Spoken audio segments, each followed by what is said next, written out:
Welcome to WaggaWagga.tv. My name's Adam Drummond, and I'm always excited when I've got somebody on the show who I admire, and I've admired this bloke he doesn't even know it, but I've admired you for a long time.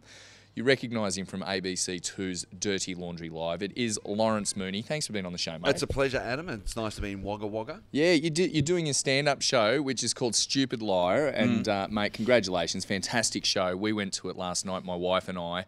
She has not laughed that hard since she first saw me naked. Right. Which was more an awkward laugh than anything else. But she was just hysterical. We actually bumped heads, going over and bumping heads while we were laughing so much. She enjoyed it. Very flattering. And it was awesome. And the whole house loved it. And you're on tour at the moment with a young bloke called Harris Stuckey as well, which we'll interview Harris in a moment.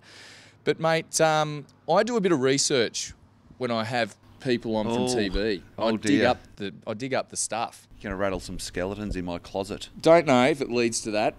What will be there. But I went into your career, and it's a checkered career before you got into stand-up. And these are the things that I came across. You were a window cleaner, making yes, I was. Meet. You tell me when this is not true. No, that is completely true. That was the last time I got my hands dirty in a job. Right. So that was 1998. I was a high-rise window cleaner. Oh, there you go. That's when I graduated from something. Just to put it in perspective. And then Primary school. Yep. And then you were a customs officer? I was a customs officer prior to that. So straight out of school, I was a customs officer for 6 years. And 2 of those years, I was a drug detector dog handler. Yeah. And is that when the drugs were at their worst or at their best in Australia coming into the country? Are you talking about the quality? Yeah, I don't know. Just the accessibility. Big busts. And I also worked with the Federal Police and Victoria Police. Yep. We were often seconded because they didn't have as big a drug detector dog unit as we did. Yeah. So we did some exciting, fun things like house busts and raids and things. Oh, right. Adrenaline pumping. But I've got to say, when people say, did you find drugs? I've found a lot more drugs as a comedian than I ever did as a customs officer. Yeah, that's natural way of the world. Yeah, people naturally declare to a comedian, I've got drugs. That's exactly right. But that's probably not the most interesting thing I found on your CV. And hold on. I looked at it and I went... Gigolo? Close. Did you put this on Wikipedia? Because that's what I was looking at. Wikipedia is great for research. No, you're a perfume salesman. Is that true? Well, it is. Right. It is. I can't imagine it. But salesman's probably the wrong term. I was one of the perfume spray boys. Oh. That, spray it on a card and hold it out at Myer and David Jones. And that was, You're the bait. You're the bait because they get the young, good-looking guys. That's right, in your T-shirt, live jazz or Dune or your Christian Dior T-shirt. And I worked for a modelling agency. That's right, a modelling agency. And they used to hire us out to stores as spray boys. Wow. It was a really good way to meet girls. I was going to say, is it a good pickup spot? Because you just kind of mace them in the eyes, but they're all disorientated. Hey! Then you got them in the car. So that was your career. That was basically all true. It was an itinerant career as I was pursuing a showbiz career. So I was always wanting to act, and so I eventually went to the National Theatre Drama School in St Kilda. Yes. And whilst I was there, I stood up for the first time. Wow! And how was that? That was great. I was standing up. Yes, I finally learned to walk. You to do it in baby steps. Yeah. No, I evolved. I was very much a simian child, getting around on all fours. And then I stood up. It was like the end of 2001: A Space Odyssey. Yeah. That's when I was on the evolutionary chart back behind Neanderthal man.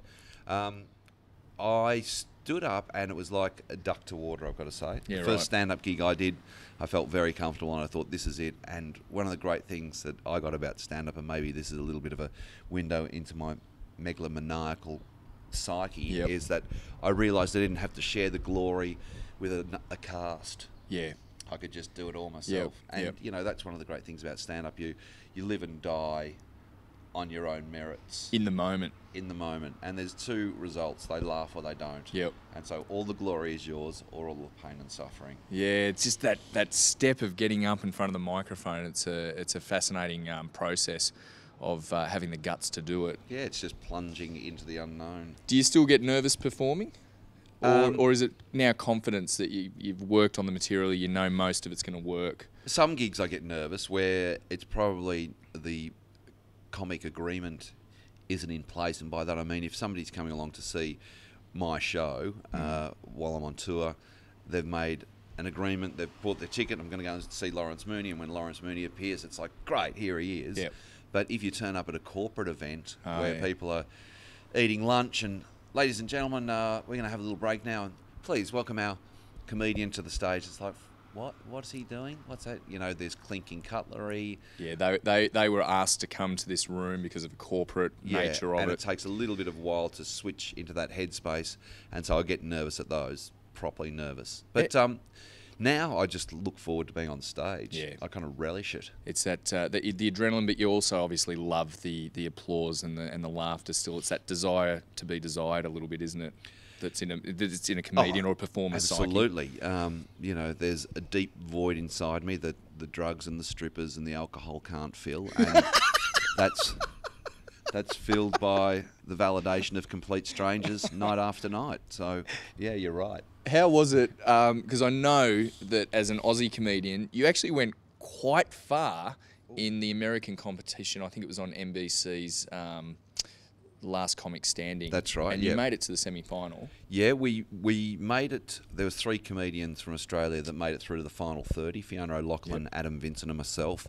And then we all went off to LA to do the first final, when they then reduced it down to 10 competitors into the house together. And none of us got through, and it was a nice bit of kind of gallows humour at the end. We're all in this together. We could slag off the Americans and have a few beers and laugh at the process. But I think that NBC was probably a little ingenuous inviting Australians in the first place. Okay. I don't think that they intended for any of us to get through. There wasn't a chance. So we were fall guys. We were patsies. Yeah. And to put a bit of context into what you're doing now with Dirty Laundry Live, and Damien, did I send you a link of the show? If it's okay with you, can I show a clip now of Dirty Laundry Live? Absolutely. You can show as many as you like. All right. Well, this is a particular one which I think works a little bit into your stand-up as well, so I thought it was relevant. Check this out on ABC2's Dirty Laundry Live with Lawrence Mooney. Dirty Laundry. Marty, which international conflict broke out on Jennifer Aniston's leg this week? Oh, geez, I don't know. An international conflict broke out on her leg. An international conflict. It's not the Cold War, because that's just started today. It is a war. It is a war? It is World War Knee. Oh, Jesus Christ. According to NW magazine, Jennifer Aniston was very upset when they snapped this photo of her knee wrinkles, or as NW have called them, ninkles. That can't. What is that? It's on the That's thigh. just Are they naturally occurring ninkles? I mean, think is that that's something just a bit of Was it? saggy skin Yeah. there. I think she was upset because she's like, "God, I've been working in this industry making pretty funny stuff forever, and that's the reward I get. Yeah, The ninkles. ninkles. Oh, Yeah. I don't believe But, that I mean, photo, though, 44. man. No, but hold on a moment. She's got ninkles, and that I don't put think you that off, we though? should be saying she hasn't got ninkles. Okay. Can we have a look at the photo again? Can we have a look at the ninkles photo? Because sometimes... Look, it's on the thigh. Those are thinkles. Yeah, you're right, son. Honestly. Yeah, you're right. They're thinkles. Dr. Martin, you invented boots as well, didn't you? I did, those were mine. Yeah. So it's a knee with wrinkles and ninkles. That's Last week right. we saw your testinkles, I think. No, I It's going to get through everybody, I pal. think what you saw was a bad case of scrinkles. You can have them ironed out now. Yeah, with some Scrotox. Yes. Yeah. Scrotox! That is awesome work. Yeah. Thank you. You don't want to overuse scrotum. Because it just, wow. How long? And you lose all the expression.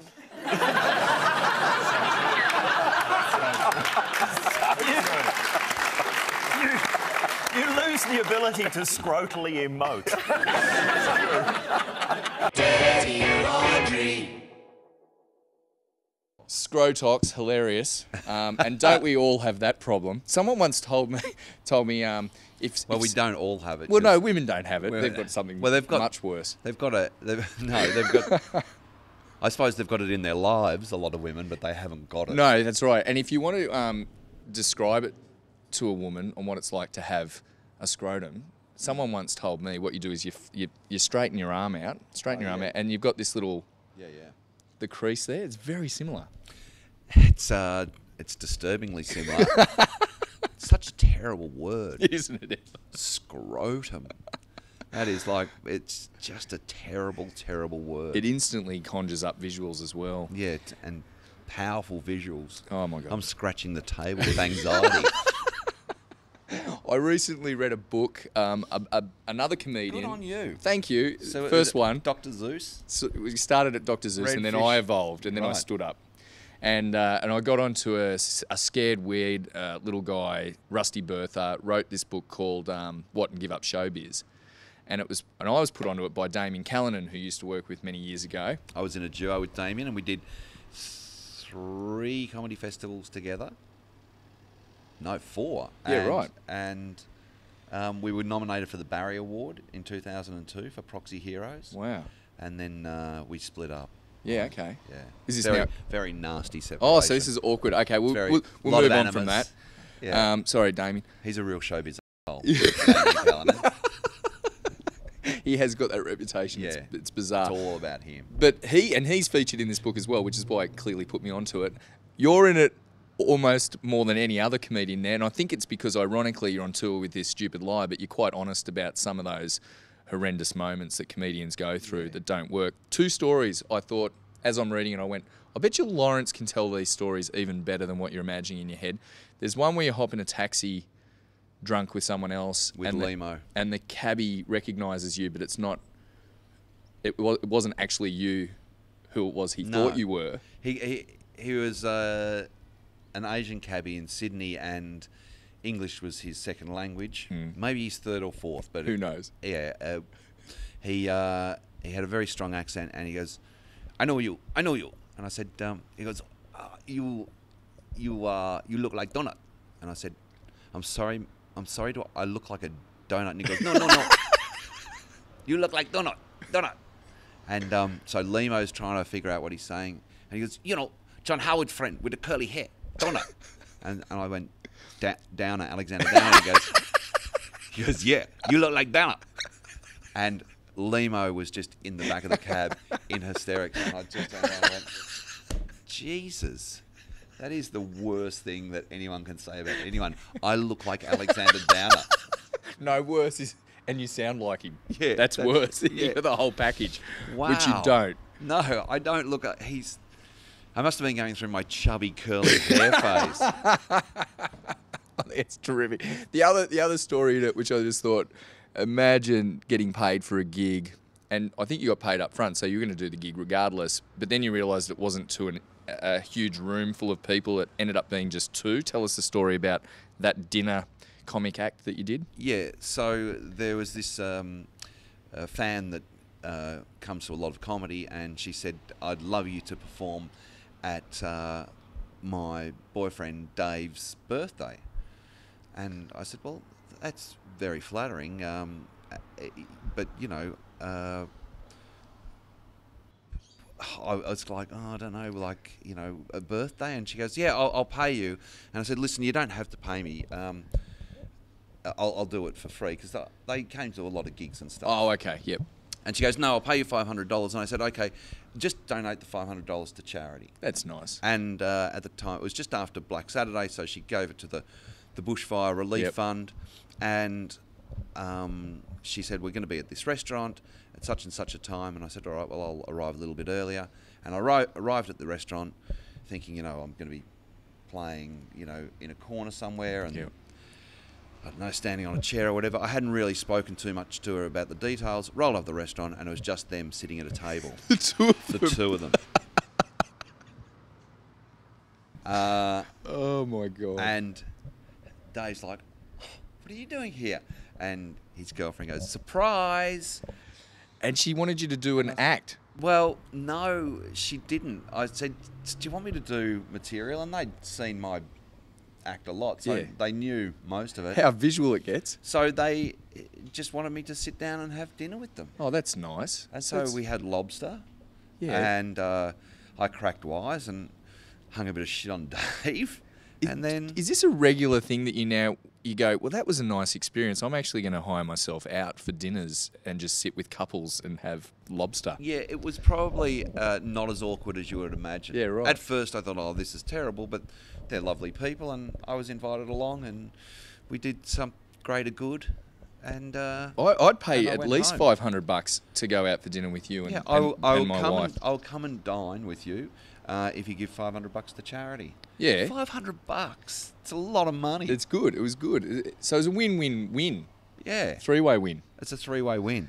I got a little bit sweaty then just thinking about it because as I realised there was only the two of them, I just went, oh no, Yeah. it's going to be some kind of weird menage a trois. And it didn't lead to that. Well, I was disappointed that it didn't lead to that. I felt a little bit ripped off. Now you've done a lot of radio, TV. It's not like you're an overnight success. So it was a long haul, wasn't it, to kind of get to that point where you're hosting your own show? Yeah, well, I think I'm a lesson for anyone who's thinking about giving up.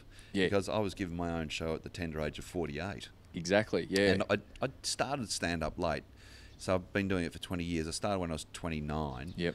And I had a bit of, life experience and also stagecraft, having gone to the National Theatre. So I was ready. Yep. And yeah, it has been it hasn't been, drudgery. I've had a lot of kind of good gigs along the way. I was sidekick to Denise Drysdale on the Denise show I for a couple remember. of years, and I've done some commercial radio, and then Yep. I worked on postcards Yep. at Channel 9. So I've had, a bit of fun and variation along the way, but I'd always wanted to host my own show. Yep.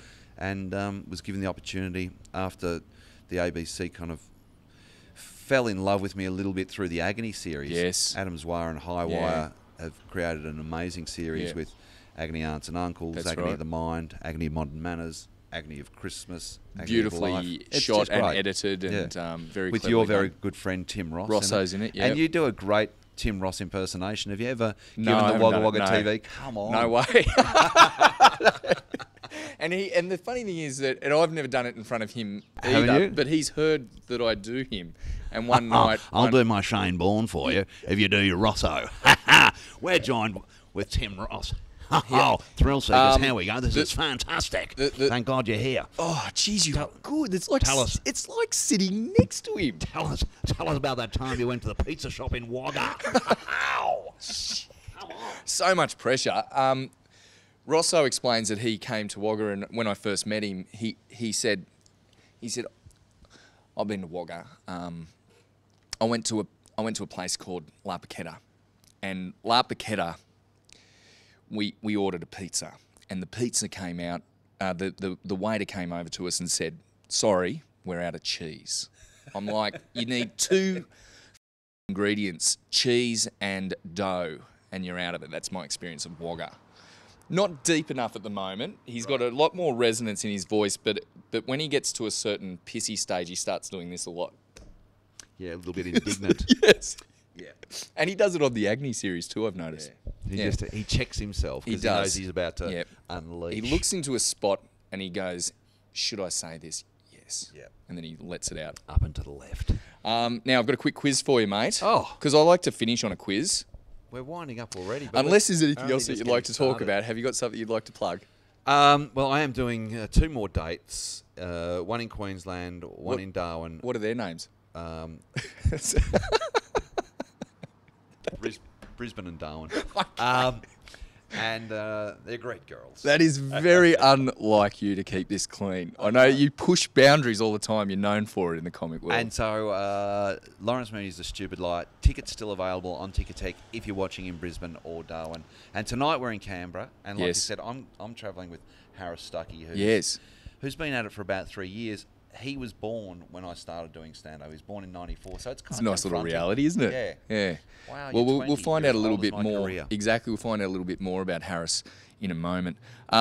So here's the quiz. Now you've got 5 questions which you've got to answer in 50 seconds. Rightio. That's what the quiz is called. Okay, are you ready? Wow, what a catchy name. What a creative title.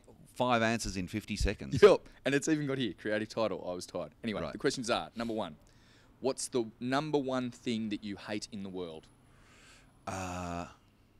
It's, you would think I'd be saying ISIS or the Islamic Or poverty or Jihad, something. but it's just like, people going too slowly.